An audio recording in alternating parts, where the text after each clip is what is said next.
సంవత్సర వేడుకల్లో డీజేలు నిషేధమని, ప్రజలు శాంతియుతంగా వేడుకలను జరుపుకోవాలని డీసీపీ బి రామరెడ్డి సూచించారు. ఈ సందర్భంగా ఆయన మాట్లాడుతూ డిసెంబర్ 31 న్యూ ఇయర్ రోజున జిల్లా వ్యాప్తంగా స్పెషల్ డ్రంక్ అండ్ డ్రైవ్ పరీక్షలు నిర్వహిస్తామని, మద్యం సేవించి వాహనాలు నడిపితే చట్టపరమైన చర్యలు తీసుకుంటామని డీసీపీ హెచ్చరించారు.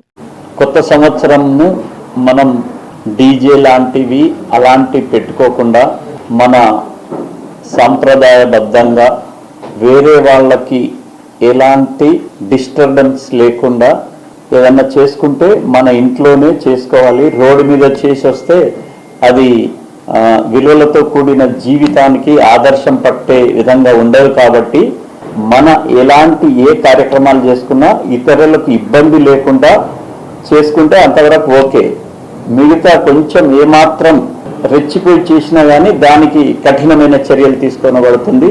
రోడ్డు మీద మ్యాక్సిమం రాకుండా ఇంట్లోనే ఉండి జరుపుకుంటే దానికి ఎవరైనా సమర్థిస్తారు. పోలీస్ పరంగా ఎలాంటి ఈ న్యూ ఇయర్ సందర్భంగా ఎలాంటి ఇన్సిడెంట్ చేసినా మేము కఠిన చర్యలు తీసుకోవడానికి రెడీగా ఉన్నాం. Drunk and drive special drives ఆ రోజు కంపల్సరీ ఉంటున్నాయి. అందుకొరకు ఏదేమైనా రోడ్డు మీదకి రాకుండా తప్పనిసరి పరిస్థితి అయితే తప్ప ఇంట్లోనే ఉండి ఏ ప్రోగ్రామ్ అయినా చేసుకుంటే నో ప్రాబ్లం.